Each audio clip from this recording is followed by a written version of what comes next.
It has been a chaotic first half of 2025, and despite the chaos, the market has somehow found itself in the green so far year to date, up about 2%. But at multiple periods throughout the past year, we have had major shifts in sentiment, and anytime that's the case, we get analysts revising their price targets for different stocks. So for example, if we jump over to Tipranks.com, we get a lot of price targets from analysts, and we're looking at Microsoft in this example, and we can see 31 different analysts are giving a buy recommendation and 5 are giving a hold. Now, I do think there can be a lot of insights from price targets, but it can definitely be done the wrong way. There are certainly instances where investors or analysts or even big banks will set a price target without giving any indication of how they actually came to that target price.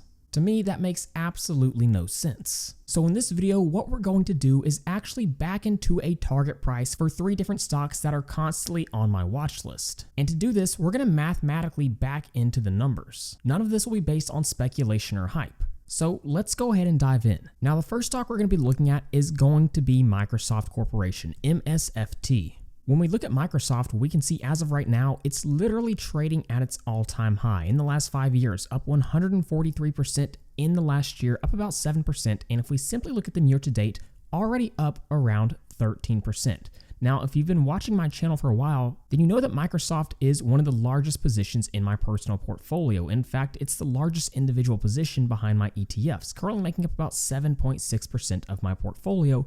And I initially started my Microsoft position when the stock was trading at about $220 during the year 2022. Now, obviously, like we've already pointed out, if we look at the performance since then, the stock has done very well, which is obviously great for my portfolio, but I've added capital to this position many times throughout the past 3 or 4 years. And for a lot of people, this can be very difficult to do. Let me show you what I mean. Let's take a quick look at the different times that I bought Microsoft stock over the last few years. Again, like I already stated, in 2022, I started a position in the $220 range and then added some more capital as I got closer to the 260s. And then 2023 hit, I added more capital in the low 300s. 2024, just a few shares in the 370s, and then most recently I added 1 share when we saw it dip into the 380s. Now, for a lot of people, especially myself included, it can be really difficult to add capital to a stock after it's already gone up maybe even 50%. And for example, if we look at my Microsoft position, this is a stock where I'm already up around 82%. But not adding capital to a high quality stock simply because the stock went up in share price can be a major mistake. Let me show you exactly what I mean. If we go ahead and jump over to my stock screener, let's come up here and plug in Microsoft. Here's what we need to point out.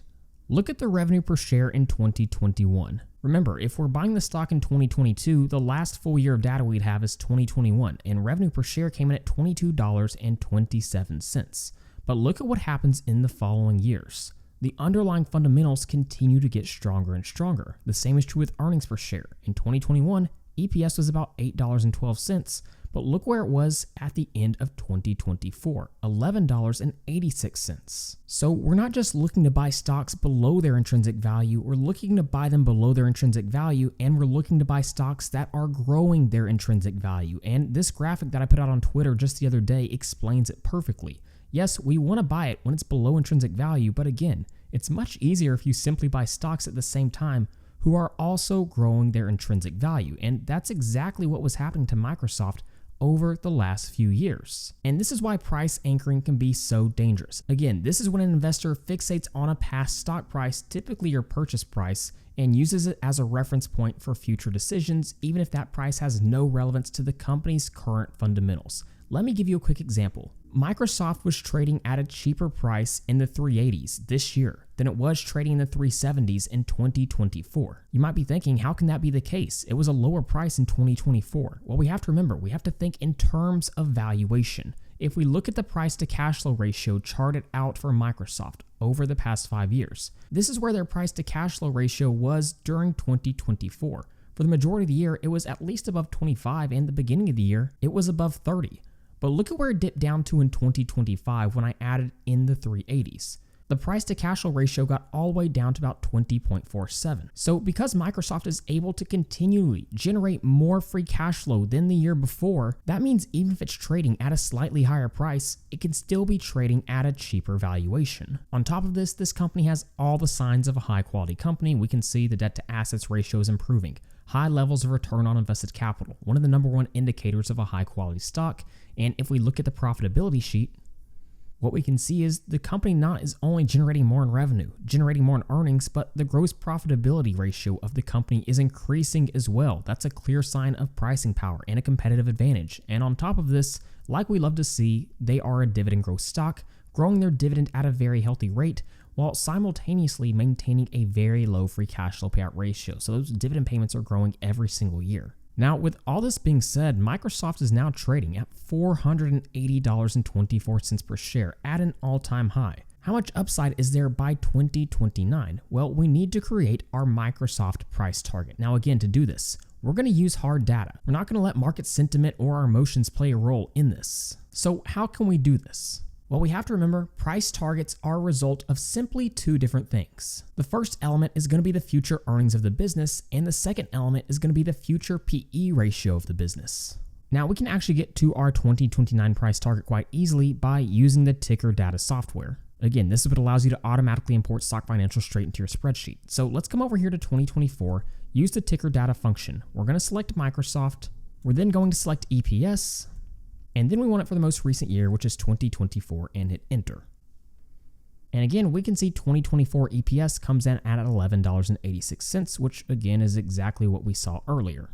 But now the more interesting part is projecting 2029 earnings per share. We never want to be too aggressive, but we also don't want to be overly conservative. So what can we do? Well, we can actually use the average analyst estimate for earnings in 2029. So again, we'll use that ticker data function, select Microsoft, and then select estimated EPS average.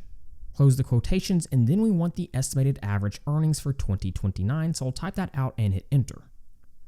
And all of a sudden, we can see the average analyst estimate for 2029 earnings is $24.63, which would give them a 5-year earnings per share CAGR of 15.74%. That's quite impressive. So just like that, we already have the first part of our price target done. Now we need to project the future PE ratio for the stock. So again, we need to look at the current PE ratio. We can do so using the ticker data live function, selecting Microsoft and then selecting PE and hitting enter. And we can see that current PE ratio sitting pretty high compared to most stocks, 37.17. And what we can also see is the 4-year average PE ratio comes in at about 33.35. So the market is valuing Microsoft at a richer valuation than it has historically speaking over the last 4 or so years. So the question we have to ask ourselves is, what will that 2029 PE ratio look like? We have to remember stocks that grow earnings at a high rate certainly warrant a high PE ratio. So I do think Microsoft will continue to have a high PE ratio in the coming years. But again, I want to be more conservative with my projections. I never want to price in a best case scenario. So let's assume that PE ratio drops back down closer to the 4-year average at about 34. I'll hit enter, and all of a sudden we can see we have our 2029 price target. All we had to do was take our 2029 earnings per share and multiply it by the 2029 PE ratio, and we can see the 2029 price target for Microsoft would be $837.42. This would give us a target return of above 74% and a compounded annual growth rate through 2029 of close to 12%, which obviously outperforms historic market averages. On top of this, we have to remember this doesn't include dividends, and while the dividend yield is low for the stock, they've been growing dividends over the past decade at a rate of about 10%, which is quite healthy, and the free cash flow payout ratio has been declining, meaning there's more room to grow the dividend at a higher rate if they choose to do so. So just like that, we were able to back in mathematically into our first price target. You can see exactly how we found this price. Let's go ahead and make our second price target. And the stock we're going to be looking at now is actually one I've been talking about pretty frequently over on dividendology.com, so check that out, link in the description if you haven't already. And that stock is going to be Novo Nordisk. Stock ticker for the USA is going to be NVO, but in their home country, the ticker is NOVO-B.CO. Now, if we look at the price targets from Tipranks analyst, we can see they have 3 buy ratings, 4 holds, and 1 sell. So not as much coverage, but there's a lot more variance in the analyst ratings when it comes to this stock. Now, if we look at this company over the last year, it's been absolutely hammered, down around 47.28%. But if we take a look at just the last month, it's up about 12.38%, trading at $74.01 per share. Now, let's go ahead and take a look at the actual fundamentals of this company. Again, we'll jump over to the spreadsheet, type in novo-b.co and hit enter. And what we can see is the opposite of what you would expect based on the share price. In just the last 3 or 4 years, revenue per share has grown dramatically. The same is true with earnings per share and free cash flow per share. And the return on invested capital for this stock is really mind-boggling. It's been above 40% basically every single year for the past decade, with the exception in 2024, which was still very close to around 40%. On top of this, if we look at the dividend breakdown for this stock, I think you'll like what you'll see. What we can see is the company has a starting dividend yield sitting at about 2.36%, and look at the way they've grown the dividend over the last few years, with a 10-year dividend CAGR of 16.38%, and it's been even faster in the last 5 years at about 21.53%. What an amazing combination of dividend growth with a decent starting dividend yield. And this is made possible because they're growing free cash flow at a high rate. So let's go ahead and make our Novo Nordisk 2029 price target. Again, we'll come over here, and once we plugged it in, all we'll need to do is drag down these formulas and we can see the data will load in. Now, 2024 EPS came in at 22.67 and 2029 is projected to be 43.07. So their 5-year EPS compounded annual growth rate would be about 13.7%. So another company growing earnings at a very healthy rate. But this is where this stock gets interesting. What will that 2029 PE ratio look like? Because historically speaking, over the last 4 years, the average PE ratio is around 34.64. But if we look at it right now, it's sitting at just 20.57. That is significantly lower than the 4-year average PE ratio. Now, why is this the case? Well, it's because historically speaking, Novo Nordisk has dominated the GLP-1 market share, but Eli Lilly is becoming a major competitor. And so there are some concerns there. But again, I want to be quite conservative with my estimates here. So let's assume that the PE ratio doesn't just skyrocket back up to that 4-year average. In fact, let's say it stays exactly where it's at and gets back up to about 20.57. I'll hit enter, and all of a sudden we can see our 2029 price target of 886.01, which means there's currently 83.63% upside, leading to about a 13% compounded annual growth rate through 2029. And again, like I mentioned with Microsoft, that does not include the dividend payouts, and the dividend payouts from the stock actually look very nice from a dividend growth perspective. So again, Microsoft and Novo Nordisk, 2 stocks that already have projected total returns that definitely outpace average market returns. But let's go ahead and make a 2029 price target for one more stock. And the last stock we want to create a price target for is going to be one I've added to my portfolio on multiple occasions over the last year, and that's ASML. Again, I discussed all my different purchases for ASML on dividendology.com, link in the description. But if we look at ASML in the last year, they're down by about 27%. At one point in the last year, they were trading as high as about $1,110 per share, now trading at $761.64. Now, if we look at the last month, they're up about 2.63%. If we take a closer look at just the last 6 months, we can see during the tariff scare in early April, they got as low as about $595 per share. Now, if we look at analyst projections over on Tipranks, we can see this stock actually doesn't have a lot of coverage, which in reality, if you actually know what you're doing somewhat, that can be a really good thing. We have 2 analysts giving a buy rating and 2 giving a hold rating. So let's go ahead and jump into the fundamentals of this stock. If we go and jump over to our stock screener, let's come up here and plug in ASML. Now, like you probably expected, revenue per share has grown at a high rate. In fact, if we look at 2014 revenue per share, it's at about $13.40, and at the end of 2024, it was all the way up to $71.86 per share. So this is significant top line growth, and most of that capital has found its way to the bottom line as they've gone from $2.74 in earnings per share to, in 2024, $19.24. And as they continue to reinvest capital back into the business, they're becoming more efficient with that capital. Look at this. Return on invested capital from 2014 through around 2020 was still pretty good, above 10%, typically around 15%. But over the last 4 years, it's been above 20%. That's that magic number I love to see because it often indicates a high quality stock. And like the other stocks, ASML grows those dividends. We can see the starting dividend yield is low, just a little bit below 1%, but that 5-year dividend CAGR close to 19%. Now, this is a European stock, and European dividend policy is often different from US. They'll typically do things like semi-annual payments, and those payments can fluctuate a little bit more. So if we actually look at the dividend history for the stock, yes, it's definitely trending in the right direction, but you need to understand that the timing of those dividend payouts can at times differ. Now, if you aren't familiar with ASML whatsoever, there's a couple of different things that you need to understand, with one of them being, how does this company make money? Well, essentially, they create advanced EUV lithography machines. Now, that's a mouthful. What does that even mean? Well, I was actually writing about this over on Seeking Alpha just the other day. If we scroll down, we need to understand their supply chain. ASML is headquartered in the Netherlands and is the only company in the world that creates EUV lithography machines. This company is a monopoly, plain and simple. Let's explain just how important this technology is. If there's no ASML, there's no EUV lithography. With no EUV lithography, there's no Taiwan Semiconductors or Intel.